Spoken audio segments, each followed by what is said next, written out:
Bom dia.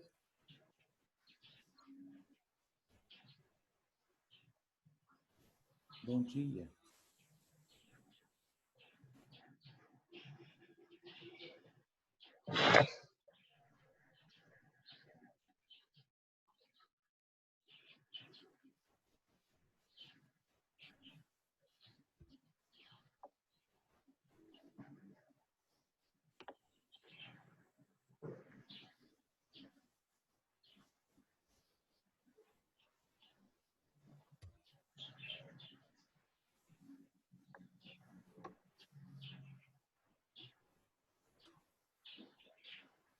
Emer, in a few minutes, in 2 minutes, we can start if you like, because we are set everything. Also the live Facebook, everything is. Sister Pat is going to introduce. Is she here already? Yes. Okay. Okay. Just let me.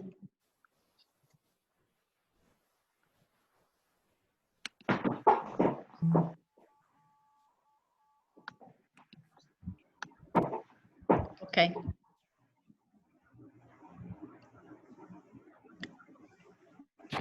Pat, you can go. Thank you very much. Welcome to everybody, sisters and brothers and friends, no matter where you are in the world. And this is the second of 4 webinars which UISG is pleased to co-host with the Pontifical Commission for the Protection of Minors and the Centre of Child Protection of the Gregorian University and Telefono Azzurro. So just to put this in a certain context, at the last UISG Assembly in May 2019, the members of UISG assembled there, the leaders of women religious congregations worldwide, reflected together on what needed to be put in place in order to develop a culture of care and safeguarding. And obviously, education is key to the development of this kind of culture. Both our own education as individual religious men and women, the education of all our collaborators and associates, and the education of children and vulnerable adults who are in our institutions, our programs, and our projects. So this is a challenge for leadership at every level. And in that, we are all leaders, and we're all being called to show this kind of leadership.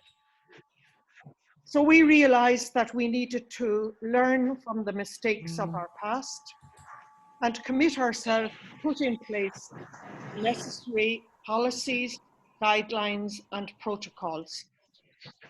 But that these needed not just to be written documents, but real active procedures that are actively implemented, regularly updated, and evaluated. So now it is with great pleasure that I hand you over to Emer McCarthy from the Pontifical Commission for the Protection of Minors, who's the project manager, and she will introduce Father Hans Zollner to you. Many thanks. Good morning, everyone, and on behalf of the President of the Pontifical Commission for the Protection of Minors, Cardinal Sean O'Malley, of all of our members all across the world, those who are joining us today for the seminar from our working group on formation and education, which is led by Father Zollner. Thank you for joining us today. Our thanks to UISG and the Centre for Child Protection and Telefono Azzurro, Italy's child line, for this initiative, which was deeply desired by our members. Father Hans Zollner is president of the Centre for Child Protection at the Pontifical Gregorian University in Rome, and he's also a consultor to the Congregation for Clergy. He has a doctoral degree in theology. He is a psychologist, he is a licensed psychotherapist, and he is particularly interested in human formation in the training of seminarians and religious worldwide. Father Zollner is German, and he is a Jesuit. He is the driving force behind the Centre for Child Protection, which has become the centre of reference in preparing safeguarding professionals for our church. There, together with his team, he offers courses from diploma to licentiate level for anyone seeking to further their safeguarding knowledge and capabilities. Father Zollner is also a founding member of our Pontifical Commission for the Protection of Minors. Since it was established in 2014 by our Holy Father, Pope Francis, he has led the Commission's work and its efforts in the field of safeguarding formation and education, particularly for church leadership, which isn't just bishops. Of course, it is also an essential part, the superior generals of the religious congregations. Out of an estimated 400 initiatives, including workshops, seminars, conferences, conventions, public lectures, and congresses, I can estimate that Father Zollner has personally taken part in over half of them on our behalf. He has tirelessly and at no small personal cost crisscrossed the globe to meet and speak with bishops, with religious superiors, with formation leaders, with rectors, with men and women religious and their lay collaborators to boost and to foster awareness of the urgent need to include safeguarding and safeguarding formation as part of initial and ongoing formation in priestly and religious life and for all those who work with children and the vulnerable in our church. He also represented our commission on the organizing committee for the February 2019 Safeguarding Conference for Presidents of Bishops' Conferences, convoked by Pope Francis here in the Vatican to really spotlight the church's efforts in this area. However, as an Irish woman, as a Catholic, who was watching the devastating effects of the clerical sexual abuse crisis on her home church enter its 4th generation. As a mother of 2 small children who is trying to raise and keep them in our church, I firmly believe that Father Zollner has most important and greatest impact to date has been to give a public face and a voice to the church's response to this crisis.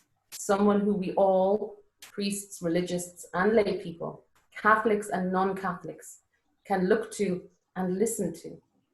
A professional, a priest, proactively engaged in the protection of children and vulnerable people from abuse. He has shown many, above all, those who have experienced abuse directly, their families, their communities, that there are people who are listening and are willing to learn, and most importantly, who are not complacent, who do not think in the past tense, but who are looking and thinking ahead and in the present and at future risks. And it was in this vein that in 2017, together with the We Protect Global Alliance and Il Telefono Azzurro, Childline here in Italy, that he had already identified online safeguarding as the next frontier in protecting children and vulnerable. And now, during the current pandemic context, more than ever. So today he will present to us on safeguarding in times of lockdown. Thank you, Father Zollner.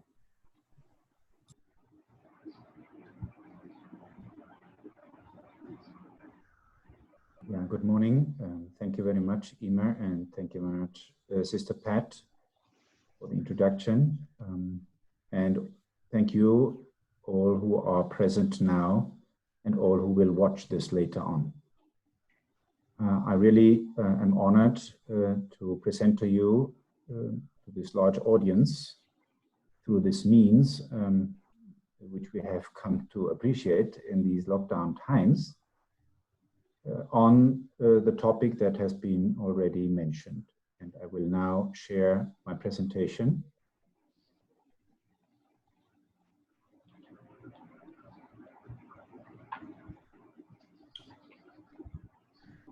Under the heading of Safeguarding Online in Times of Lockdown.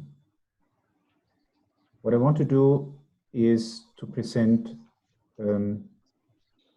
topics with the following goals. That all of you know more about the risks that exist online, that you become aware of risks online, of online abuse in times of lockdown, that you understand what you can do to safeguard. I will hope that you can also prepare your own project I would hope that you will have also some idea of what you can do and concretize this during the session we have now. And that you are motivated and committed to safeguarding online. The sentence in red below is a disclaimer. I hear some microphone now. Can this be switched off? So the disclaimer is about all those who find this topic very burdensome. Sorry, there is some interference here. Somebody is not muted.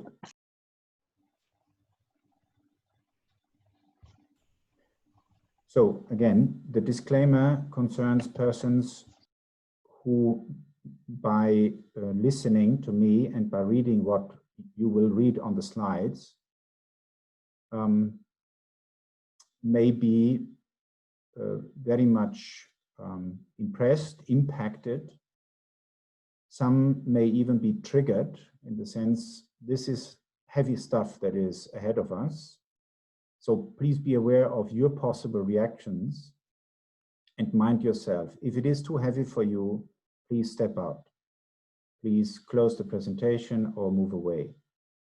Also because I can imagine that there are people among those who participate now who have been victims of abuse, of any kind of abuse. And we are dealing with this straightforward in this presentation. So please be aware that you take care of yourself.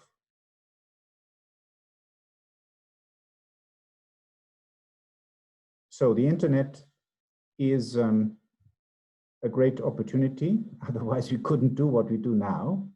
We bring together 250 plus persons or more in this webinar. And we have discovered over the last 3 months or 4 that it has brought a change to us and to our working. It is a positive catalyst for innovation, education, and economic growth. So there are many pluses for the internet, and all of us enjoy what we can gain from it. However, there are serious questions for humanity connected, and there are many people who ask those questions about the impact on the physical, on the sexual, on the psychological, on the educational, the relational, and the spiritual well-being. However, they ask those questions mostly in private. There are not many people, I would say, who really address all those consequences. For example, the psychological impact or the educational impact on students now in these weeks, in the past weeks, on loneliness, on feeling exposed, on feeling abandoned.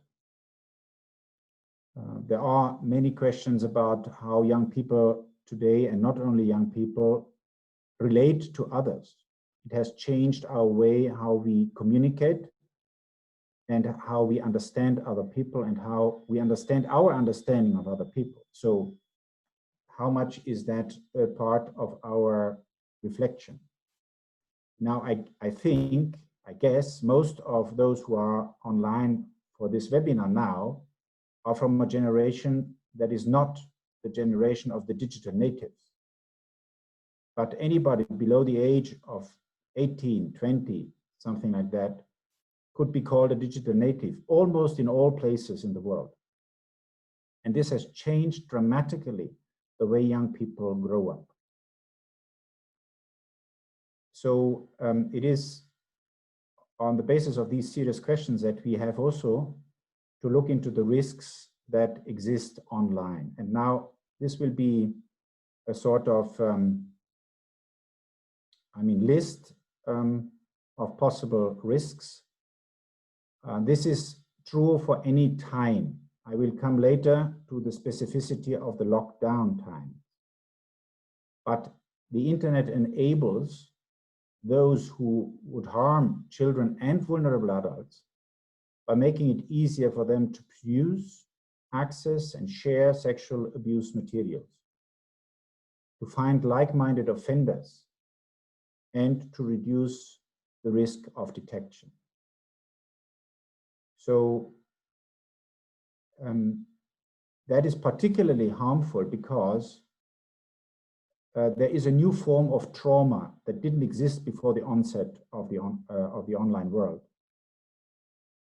If you download, if you send on, if you upload, if you watch a picture of a child or a video of a child being sexually abused, that happens not only once, it can happen millions of times.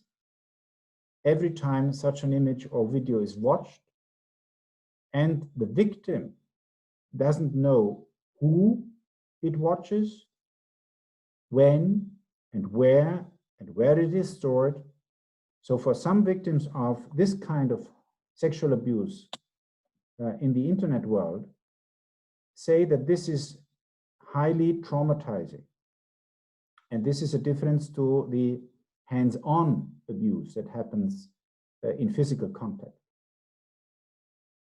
So some of the concepts, what is child sexual exploitation online? It is accessing, possessing, producing, or distributing videos and photos of child sexual abuse. Please mind your language. Formerly, people called it, and still now, many people say that this is child pornography. Now, child pornography is the wrong concept, because it somehow suggests that it is a sort of pornography that people may watch as adults legitimately. No, it is child sexual exploitation. And another form of that is not only, let me say, taking photos or videos of real children, but also digitally generated child sexual material. So on the computer, formed, designed stories or images of children, not with real children, but resembling, of course, real children. This is also considered child sexual abuse material. Online grooming for sexual purposes means that somebody develops online a relationship with a child to enable their sexual abuse and or exploitation, either online or offline. Now, you will notice that I use the word child because our purpose is first and foremost to talk about safeguarding of children, minors of age, below the age of 18. But surely much of what I say and much of those risks online are relevant also for adults. Adults in positions or situations of vulnerability, and any kind of adult. Because grooming for sexual purposes and for purposes of sexual violence can certainly happen not only with a child, but also with an adult. For example, it can take place in what is called sextortion or revenge porn, which means that people coerce and blackmail children, could also be adults, for sexual purposes. That means once they have gotten hands on, for example, sexual images that children or adults send them in, so to say, good faith, because they believe it is only for the purpose of this person with whom I chat or I'm in email exchange. Once this person gets hold of that material can threaten and can blackmail those who have produced those images for the purposes of sexual, financial, or other personal gains. Other risks online are sexting, which means sending, receiving, or forwarding sexually explicit messages, photographs, or images. And this is unfortunately some kind of sexual abuse that takes place mainly among peers, among minors of age, peers of age. Live sexual abuse through webcams, through live streams, especially in countries like the Philippines, this is a real scourge and threatens the safety and the dignity of many children who are sold by their mothers, by their carers, to perform sexual activity in front of a webcam, that material is watched in any place in the world by people who pay for that. Then there is cyberbullying and intimidation, as well as political and violent radicalization. All these are risks online, of course.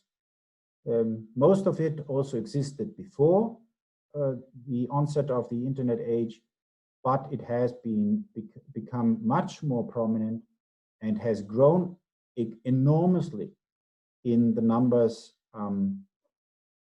that we need to take into account. So what I would now ask the office in Rome to do to show us the video. Father, I can show it. Okay. So just a word. This is a video that was produced for the opening ceremony of the Child Dignity Congress that Ima had referred to in the introduction in 2017.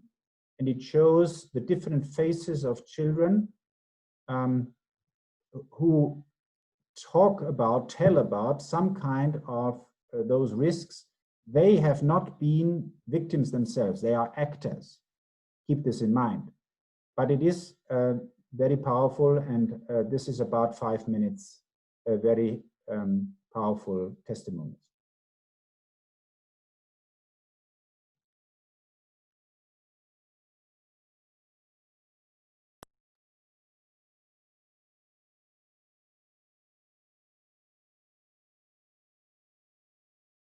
All my friends have boyfriends, but no one looks at me. I just wanted someone to talk to, someone to pay attention. When he first messaged me, he said he was friends with one of my friends. I didn't think to check. He was so cute, and he said I was beautiful. He said that I could be a model. When he asked for the first photo, I didn't want to do it. I know I shouldn't have sent it to him, but I wanted him to like me. I wanted him to keep messaging me. But when he asked for a photo of me naked, I knew it was wrong, and I said no at first. He called me a tease, said I was just like all the other girls, just leading him on. He made me feel so bad. I felt like I had to. Now he's saying he's going to post it everywhere. He's going to ruin me if I don't pay him. I'm such an idiot. I already gave him all the money I have, but he keeps asking for more. He's going to send those photos to everyone, to humiliate me. I can't believe I actually thought he liked me.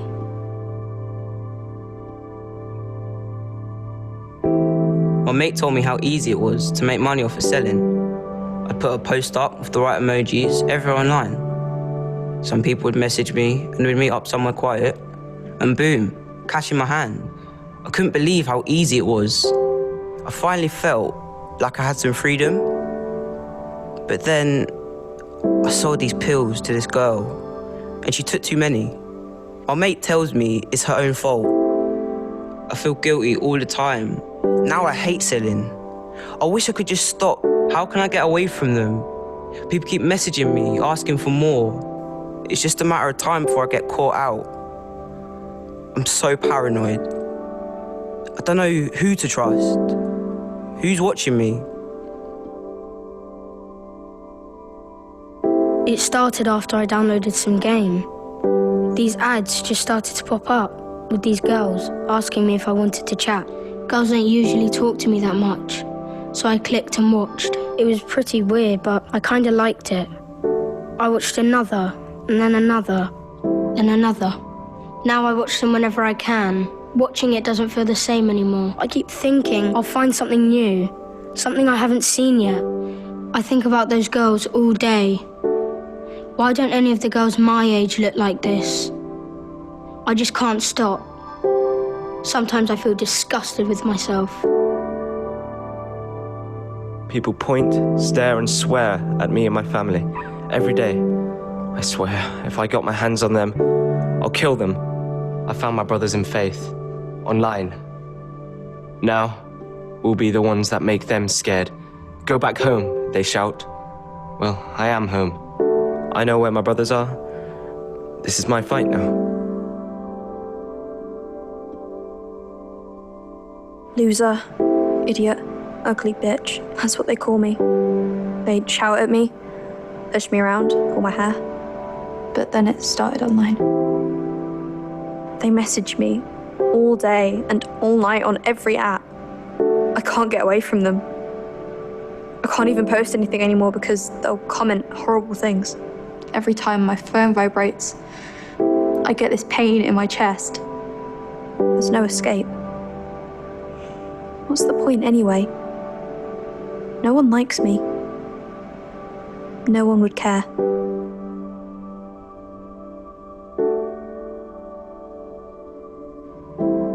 I slept through my test at school this morning. Who cares about any of it? I'd rather be doing something with my friends, like playing this game. The graphics are really awesome. It's like I'm actually there. I steal cars, kill people, blow stuff up. My mum says I should do sports, study more, but what's the point? I just want to play the game. Yeah, my grades aren't great, but I forget all that when I play. Why should I care? Why should I stop?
So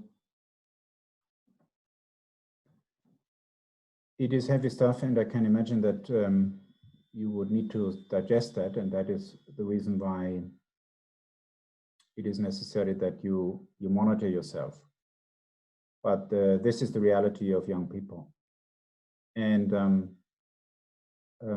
I want to present to you a few slides with numbers, at least so that you get some idea about the age and the severity of the abuse, the age of victims and severity of abuse that takes place. So you see that there is a certain number of abused children below the age of 2 years. And if you look also to the absolute numbers, not only to the percentage, you see that these numbers are really shockingly high. These numbers come from the Internet Watch Foundation and are in their recent report that you find also on the internet. This refers to numbers in the UK. you see that the highest number of the age groups of victims in the age groups are between 11 and 13 and 7 to 10. So this is really disturbing. If you think it's not that on the images or videos taken are not from adolescents close to adulthood, but it is between the age age group between 7 and 13. It is mainly girls who are depicted. As you see, last year, according to those numbers, it was more than 90% of girls that are abused sexually online. And the severity is also shocking and horrifying, because category A, that shows sexual activity between adults and children, is about 20% last year, 23% the year before, 33% in 2017. But if you also include category B, images involving non-penetrative sexual activity, not only if you take the only, in inverted commas, indecent images, you see that almost half of all the abuse that takes place is a severe child sexual abuse. So we talk about highly traumatizing experiences. Now, what I've said until now is true even before times of lockdown. What are the specificities of what is going on in these weeks and months in which people, because of the pandemic, are locked up in their flats, in their houses, and in wherever they live? Police forces across the world are warning that perpetrators are using the lockdown to target children specifically. So they take advantage of the current situation. And there are even already over the last weeks, there are numbers that we can refer to. For example, in the UK, there were nearly 9 million attempts in April to access child sexual abuse websites. 9 million attempts in the month of April in the UK only. In Denmark, the number of attempts to access child abuse websites has trebled in the last months. In Spain, reports are up of this kind of abuse up by 20%. In Australia, downloading of abuse imagery has shot up by 86% in the 3 weeks after the lockdown was brought about in Australia. 86% more downloading of abuse imagery in Australia. And the Center for Missing and Exploited Children in the US has registered a 106% increase in reports of suspected child sexual abuse in the month of March only. What else? Europol, the head of the Europol unit on these matters, has expressed concern because children are more vulnerable. They are isolated. They are not being as well supervised online, and they are spending more time online during this period than they would have previously. So, of course, when you are in contact with children, you see that they are in the houses or in the flats, in the families, or in other occasions, they are much more online, which increases the exchange of self-generated material. So self-generated material means children are taking photos of themselves naked and they send that around. And they send it around on their social media channels.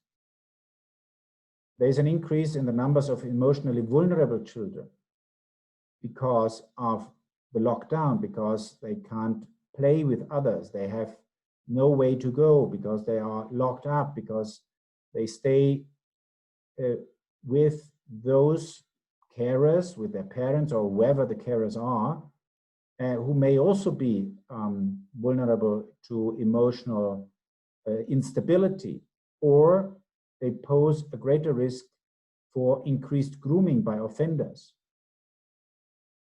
With parents balancing childcare and homeschooling with other responsibilities, children are much more likely to be exposed to more unsupervised screen time. Unsupervised screen time, they are sitting hours and hours alone in front of the computer or the tablet, or they use their smartphones, unsupervised. Then isolation due to lockdown is likely to increase the probability of offenders acting on their impulses. In the psychology of an offender, of course, it is important to realize how he or she can control their impulses. But in times of lockdown, there are no easy facilities for any kind of accompaniment, supervision, or therapy, or medical advice. So offenders are much more likely to act on their impulses. Economic hardship and the inability of offenders to travel due to lockdown is likely to increase the potential for live streaming abuse in home environment. Restrictions on social services, on schools, and so forth are disrupting the reporting services as well as the ordinary control agencies. The normal day-to-day contact that would, to some extent at least, help control what is going on at home doesn't take place. So the current focus within governments and law enforcement on the pandemic and the disruption caused by associated protective measures are leading to lower prioritization of online child sexual exploitation in many jurisdictions. People are taken up, in other words, by their concern for health and for their money. And this is true for all levels of society and all kinds of government institutions. And therefore, there is a higher risk that safeguarding is relegated down the list of priorities. So for anyone who is a survivor of any form of sexual violence, online or on-site, hands-on, hands-off, those news stories about domestic and sexual violence that we read day in, day out now may catch one off guard.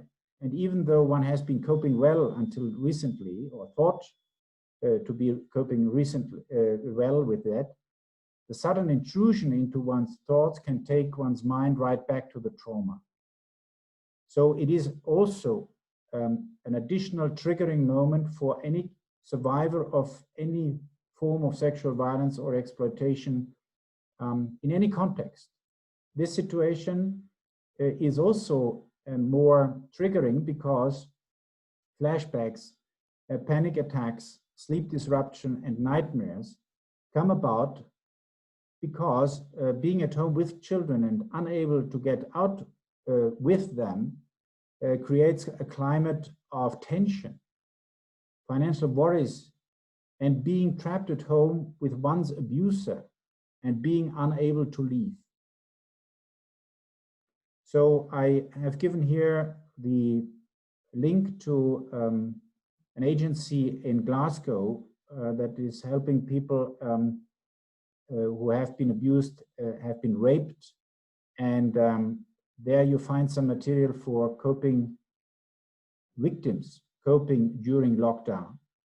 You will receive the presentation after our meeting now, our webinar now, so you don't need to write it down, but I thought of providing at least those links for other information and for the possibility to really find out about good possibilities to counteract.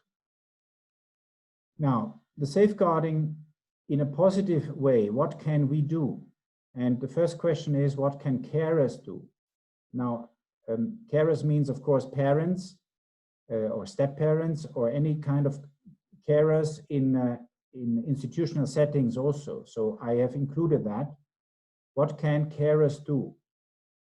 Use parental controls, software tools that allow you to monitor and limit what your child sees and does online. But be aware that this is not foolproof. Children are very smart in going around those controls. And I have seen some time ago a statistic that many parents who buy such software tools don't even put them in action. But it is a means that can help to monitor and to limit what children can see and what they do online. Set time limits. This, of course, needs discussion, and sometimes it will create tensions. But this is something very important, to set limits of time and probably also of space. So, for example, in the living room or in the dining room, we don't have smartphones, we don't use them. Know the apps and the games the kids are using. So, for example, what do they use for chats, and have they enabled the location sharing on their devices, and how you can switch them off. Turn on strictest privacy settings. So this is something that you can do if you are caring, if you are a carer for children also in a legal way. Co-view and co-play. Give them, with your presence also, the ability to discern, to find out what is really something healthy and what is threatening or poses a risk. Then, what can schools do? I presume that a good number of you work in schools or in similar institutions. So what can we do in supporting students? Ensure that students know that they can still contact teachers and other support people at your school. Sorry. Set clear expectations about respectful online behavior. Among the peers also. Ensure that students have clear reporting pathways if something negative happens online. Who is the contact person in such cases? How can he or she be found? What are the capabilities of this person? Father, could you please speak a bit louder? The voice is too low for the interpreters. I am shouting already. Okay, I'm sorry. I will try. So model healthy online practices, including using positively framed and supportive language in group meetings, and encourage students to check the reliability and credibility of sources. So this is something, of course, that you can provide in times of lockdown, but it is also good for the future that you do provide that also in explaining and in formation of what is called netiquette, or how do you as users of online fora make sure that you don't overstep boundaries and your boundaries are respected. Then supporting staff in schools.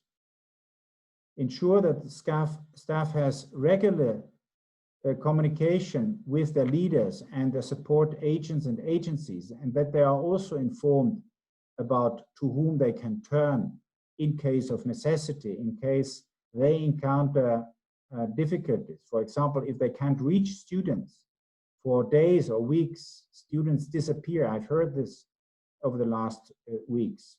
How can then those teachers who are concerned about their students be helped by the leaders of the school and other agencies?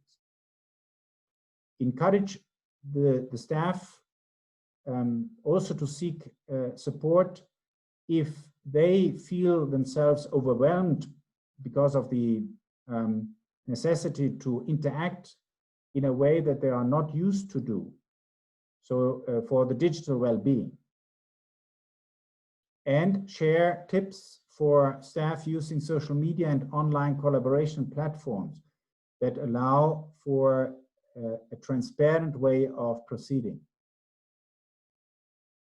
So this is what schools or similar institutions can do for their staff, for their teaching staff, as well as for their administrative staff. And finally, what can schools do in supporting families? Keep the families in the loop with clear, direct communication. I have heard from quite a number of parents over the last weeks full praise for their school leadership as well as for certain teachers. And I've heard desperation because some teachers just let the families alone, and some schools didn't know what to do or what they could offer. So it's necessary that you communicate clearly to families and to be as upfront with all what is going on as possible. By, for example, reinforcing clear expectations about what is acceptable communication for all members of the school community, online and offline.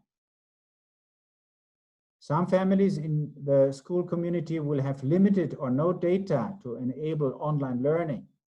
So it would be necessary, at least for those who can afford those schools, and certainly for the future, to build up contingencies to accommodate all students, not only those who come from family who can afford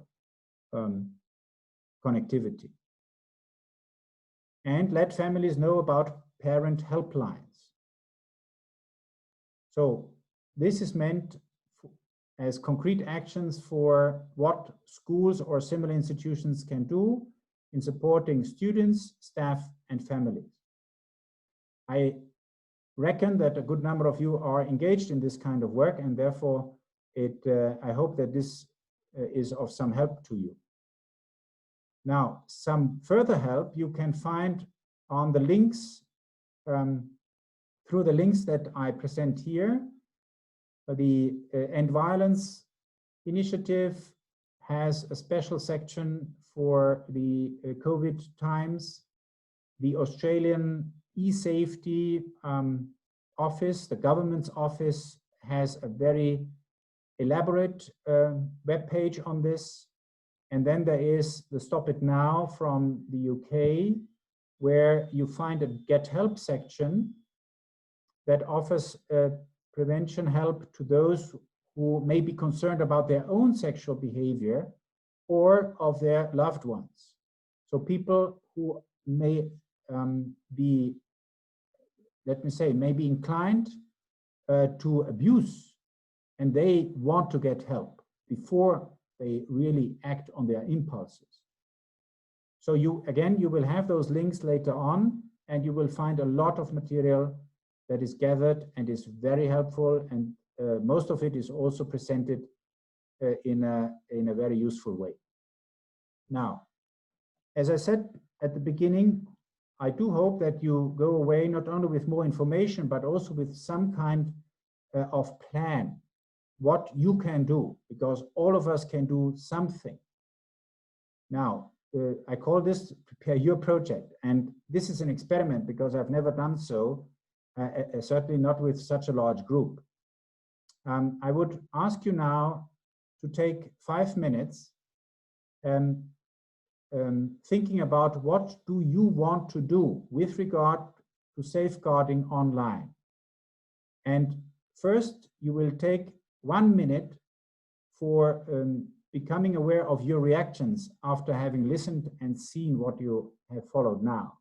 Then, for 2 minutes, think about 1 or 2 points that you plan to put in action. And 3, write down those points and give yourself a timeline for implementation. So again, this makes 5 minutes, but start first, 1 minute, become aware of your reaction, where you are and what you want to do, because you are now in this kind of mood, in this kind of self-perception. 1 minute.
Okay, another 2 minutes. Think first, before you write, think about 1 or 2 points that you plan to put in action with regard to safeguarding online. To what do you want to react? What would you like to take up? 2 minutes.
And another 2 minutes, write down the points and give yourself a timeline for implementation, whatever you have in mind. Talking to people, informing yourself, learning more, or whatever you have in mind.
So I do hope that you have found something and that you will follow up on that, because this is the whole purpose of this webinar, at least from my side. It's not only about information, it's not only about understanding, it's also about what you can do within the limits of your organization and your mission and your position. But each and every one among us can do something to safeguard children online and offline. There are many other questions that we could address. For example, what can you do to raise the level of awareness in your environment? Is the safeguarding policy, the guidelines, the programs for your institution, for your congregation, for your diocese, wherever you work, are these documents evolving with the current online risks? What can you do to update them? With whom can you work together in safeguarding, especially in safeguarding online? Much of what needs to be done online cannot be done by church agencies. This needs to be done by law enforcement. But there are many other NGOs, there are many institutions with whom one can partner, especially in the work of safeguarding and safeguarding education. There are lots of very good resources out there that we can make use of. How can you foster the role of families, schools, other institutions, other churches, in other religions, in safeguard? You personally, your institution, your congregation. What role can the Catholic Church play, the biggest network worldwide, from grassroots to leadership levels, to boost safeguarding online? The Catholic Church has a unique possibility. It's in a unique position. Unfortunately, we don't make use of it because we are very little connected and we don't believe in the possibilities we have. So in 2017, when we concluded the Congress on child dignity in the digital world, the participants who came from all corners of the world and from all kinds of professions, from law enforcement and from science and from NGOs and government and whatever, presented to the Holy Father the Declaration of Rome. And there is one sentence that calls on us, on all of us. In this era of the internet, the world faces unprecedented challenges if it is to preserve the rights and dignity of children and protect them from abuse and exploitation. These challenges require new thinking and approaches, heightened global awareness and inspired leadership. And if all of us, all 300 or so who we are now online, do what we can do within the reach of our competences, our positions, our influence, some steps will be taken in the preservation of the rights and the dignity of children and their protection from abuse and exploitation. This is something that we certainly need to remind us of, because this is necessary to motivate us to go on in the face of a huge challenge, which is the safety and dignity of children online. And it is, I believe, and with this I conclude, the Lord himself who calls us to do so, because he called us and he reminded his apostles, his disciples, that the children should come to him and should feel free in the presence of him, in the presence of other adults, in the presence of all who form the church. So I would conclude with this, and then we can start the discussion online.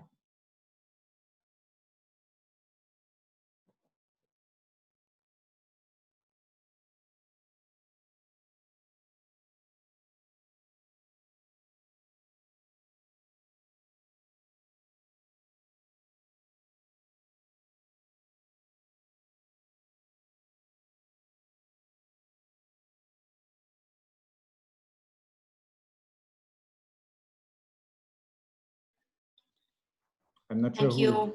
Yeah, thank you very much, Father. We are going now, I want to invite people to write in the chat if you have some comments, some questions, and Claudia and Emer will select some and will ask to the Father. So we'll take some seconds so you can write in the chat and then we'll select. Just for you to know that we usually save the chat also for future webinars and to listen to your questions and needs. So we keep it, even though we cannot perhaps use all of them. I saw people commenting here about what you were saying.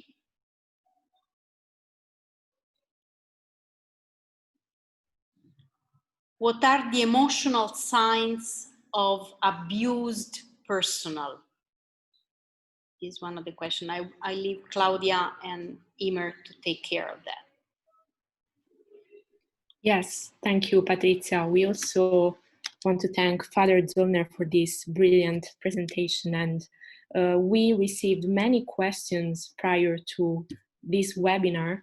And one of the areas perhaps that we could address is what concerns also religious men and women, and particularly in this area. Like Father Zollner, you have talked about the danger of sextortion, revenge porn.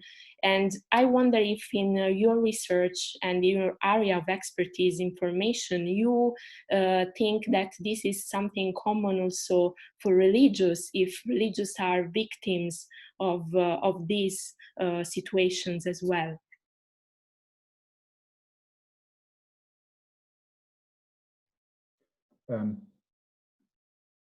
Yes, of course. Victims come from all quarters, come from all corners. Okay, one thing is that if a person is victim of, for example, blackmailing, that needs to be addressed right away. What is really difficult to do sometimes is to really be honest about this, how one finished up in such a situation. This may also refer to periods before one entered religious life. What I would also need to say is that our formation houses have not really dealt with, I mean, most of them, with the issue of being victim of online abuse or being a possible perpetrator of abusive behavior and, for example, disseminating abusive material. Unfortunately, for the church setting, means formation houses, seminaries, the same is true as for families. Those who are in charge have very little clue about how young people who enter now seminary or formation houses, religious formation houses, how much they are impacted by the online world and their social relationships. And simply turning off or taking away devices like smartphones will not solve the problem, because these young people are smarter than the superiors are, and they will have their access. I always tell one story which should highlight the necessity to really educate young people in the use of those devices. It is more than 10 years that I was in a place in Asia, in the National Seminary, 10 years ago. And the leadership of the seminary brought me to my quarter and they said, here, Father, you can access the internet here, here's the cable, etc. And I said, oh, that's interesting. So you have internet access on the premises here. And they said, yes, for the professors. But they added, last week we cut off the access, the connectivity for the seminarians. And I said, oh, how is that? And the rector told me, oh, sorry about that. I have to tell you that the seminarians were watching pornography. So the solution was cutting off the line. However, in the afternoon of the same day, I was walking around in the garden of the seminary, and I saw the first seminarian behind a corner, and he was watching very intently on his smartphone. I'm not sure whether it was Mother Mary, Mother of God, or any other woman he was watching there, but that continued. Throughout the garden, I found the guys in different places, and all of them were somehow shocked that I turned up because they thought I was spying at them. Anyway, it is a huge task, but I think we as Catholic religious, we should be capable of educating young people, first of all, in helping to preserve their own dignity and respect, and that they don't enter into, for example, chat situations where you can easily end up in very private details, and you don't know where this goes. But also in terms of being educated what they do and how they consume pornography or child sexual exploitation material. If there are any doubts about that, that has to be addressed immediately. Without fear, without anxiety, upfront, you can clarify things, but they need to be spoken about. Thank you. we are receiving many other questions, and another very interesting one I see here is from Miriam Willens. She's asking, as a canon lawyer, I sometimes meet situations in religious institutes where the culture of speaking about having become a victim is limited. There is also shame among the leadership to report it to the police. How can such a culture be changed? How can culture be changed? One, it needs clarity about what are the laws and what are the rules. The church law and all documents referring to child sexual abuse and beyond indicate that the church cannot pretend to have a separate area where the law of the state, of the government does not apply. All of us have to abide and follow through with the law of the country in which we live. Period. Full stop.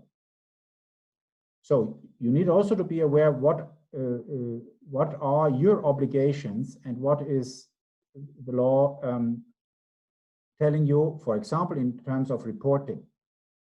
Secondly, culture, you change culture not in one instance, in one moment. However, it needs asking oneself, what are my possibilities? Honestly, what can I do, for example, to report or to support a victim of abuse? I know very well, I have traveled the world, and I know very well that there are cultural conditions that make it very difficult for people to act in the protection of minors and vulnerable adults, and in reporting crimes that have been committed. I'm almost daily, I'm in contact with people who ask questions about this. How can I address that in my country, in my constituency, and so forth? We don't change culture if we don't change our own attitudes. We ourselves, and this is why I insisted on each one here, participant, all of us can do something. And if all of us changed a little bit in our attitudes with regard to, for example, reporting, in finding out what can be really helpful for victims, by not putting them at a higher risk, because this sometimes that may also happen if you report. In some countries, police forces are not functioning well, and the perpetrator may even be at home or may have more possibilities to abuse once it is reported. So you need also to be very careful in what you do so that you don't put the victim at a higher risk. However, if abuse is going on and you are aware of it, you need to report to somebody at least who can step in. It may be very difficult to find such a person, but you have a moral obligation to do so, because the life of a child, the life of a vulnerable person is possibly destroyed if you don't do anything. And thirdly and lastly, I believe we change culture in the combination of abiding to laws and education and formation. And the best education, sorry to say in these terms, I don't want to instrumentalize this, but the best education is if you once listen to a victim of abuse, then you know why you need to act and why you need to step in, even at personal costs.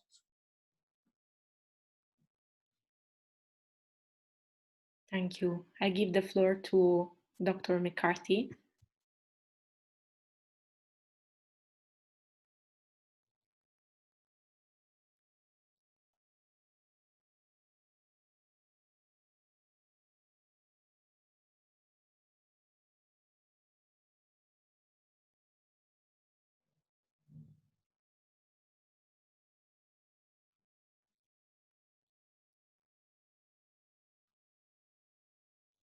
The microphone. Try to take off the headphones, maybe. Is it possible? Oh. Can you hear me now? Yeah. Okay, thank you. Okay, so the next question we have is from Argentina, Father Hans, and it says, how can we be assertive in the way we communicate with families that maybe are experiencing a context where they are living with both aggressor and victim? So a difficult situation. I didn't understand the verb. What was that? They say, how can we be assertive? So how can we be assertive in communicating with families who are living in a situation where they are living with both aggressor and victim in the same family? So pastoral outreach and work with families where there is both a victim and an aggressor living there. How can they be assertive in safeguarding or in communicating with them? Yeah, first of all, if you are aware of such a situation, you would need to really inform the rightful authorities. If you have a suspicion, let me say, a substantiated suspicion that something in terms of abuse is going on, your first responsibility is to inform police or any social service with the capacity to intervene. If for whatever reason that is not possible or whatever, there are a few things that you can do very practically. You can call the family at random times and inquire how things are, very, how to say, in a very innocent way. Or you can, if you live close by, you can bring some food and ring at the door and say, do you need that?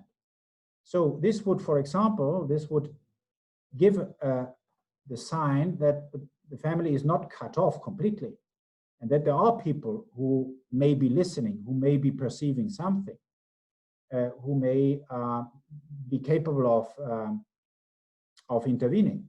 So these are some practical things that can be done, but don't overestimate your capacities and competences your competence and your capacities. If you note something that looks like a suspicion, then call police or call somebody who can authoritatively intervene.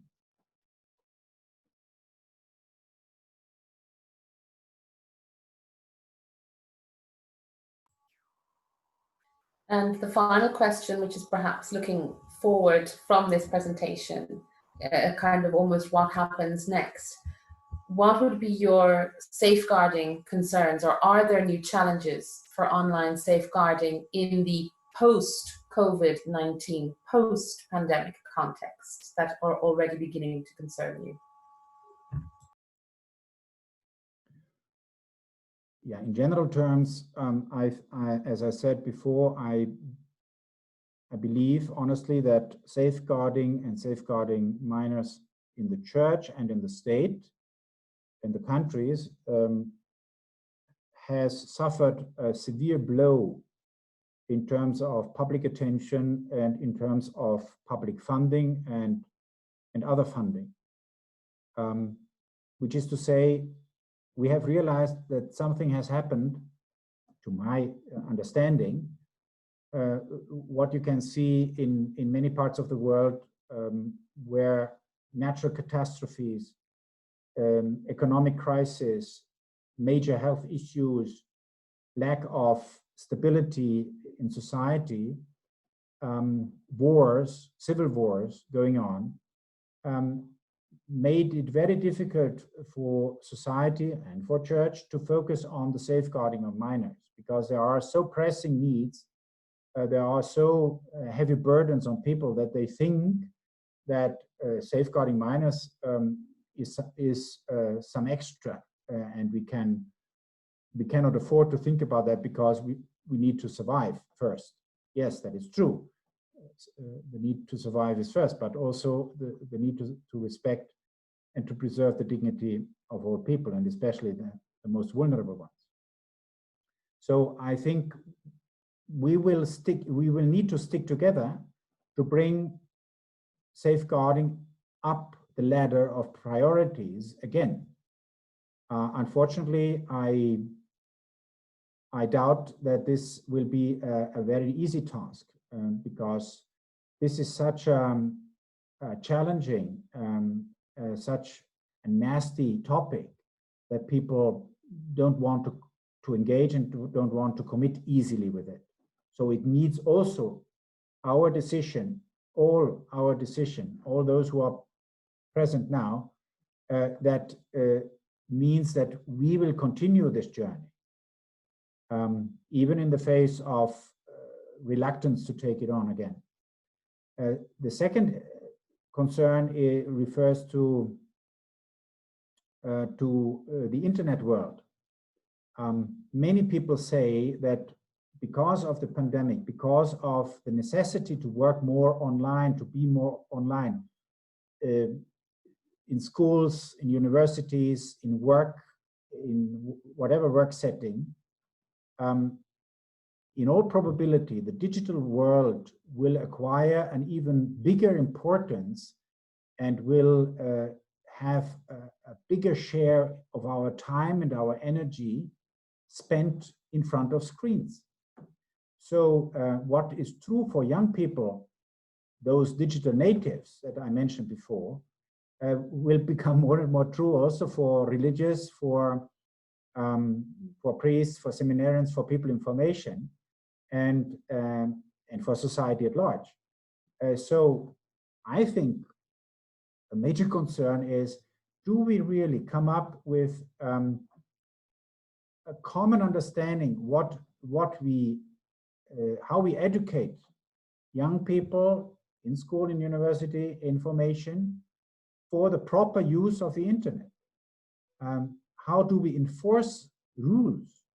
How do we take up our pedagogical challenge on this?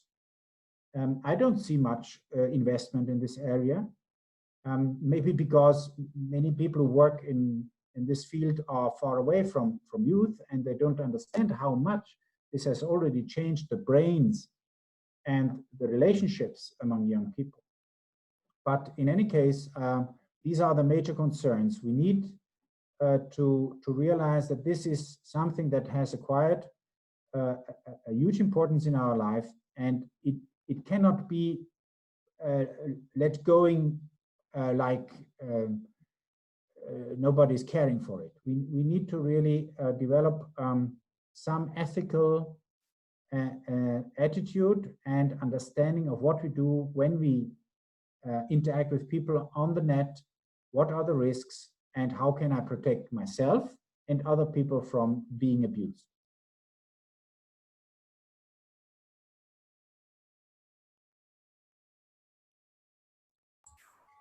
Thank you very much, Father Zollner. The chat is literally inundated with people thanking you for this presentation, above all because not only is it informative, it was interactive, and there are many requests for access to the materials you've presented and shared with all the participants. And I would just like to assure people that the video recording of Father Zollner's presentation will be posted to our websites, UISG and the Pontifical Commission for the Protection of Minors websites later today, as soon as is possible, and you can access and watch back there. In conclusion, my thanks not only to Father Zollner for his tireless work and efforts in this area, but also to the International Union of Superiors General, who really have been leading the way within our church and showing how greater sharing between the different realities of our church is essential, not only in the area of safeguarding of minors, but in so many other areas where you are all engaged in your pastoral work and in your apostolates. And one takeaway I would like to underline from Father Zollner's excellent presentation is above all how the Catholic Church, we all of us in our own way, are in, as he said, a unique position which is underutilized. So this is the challenge we have now. We have to find a better use for all of this. We need to foster and we really need to garner the work of families, schools, and other institutions. These are all areas where the religious are involved at every level of the church life. And we have to work together, greater sharing and greater efforts. And now in this pandemic reality where there are so many restrictions on resources, we are beholden, all of us, to pool our efforts in this area. Our thanks to all of you for joining us today. Our thanks to the UISG, the Centre for Child Protection, which is led by Father Zollner and his wonderful team over there, to Telefono Azzurro, which is led by our other member, Professor Ernesto Caffo, and for their attention to detail and in joining us in this webinars. Our next appointment is for June 30th, where we will have Dr. Gabriel De Leoco from the Philippines. He is also a clinical psychologist. He is a professor in this area. He's worked with both victims and perpetrators. He also has a center for formation and safeguarding there in the Philippines. And above all, in my opinion, he does this all while being father of 5 children. So no person better placed to talk to us about victimology and the relational safety model. It will be at 11:30 CEST, and we would ask you all to join us again. Once registration is open, we will send out the links to you all. We will tweet. Thank you to all. Thank you to Patrizia, Sister Florence, and Claudia from the International Union of Superiors General, who really are the backbone of organizing these webinar series. And we hope to see you virtually again soon in a couple of weeks' time. Bye-bye.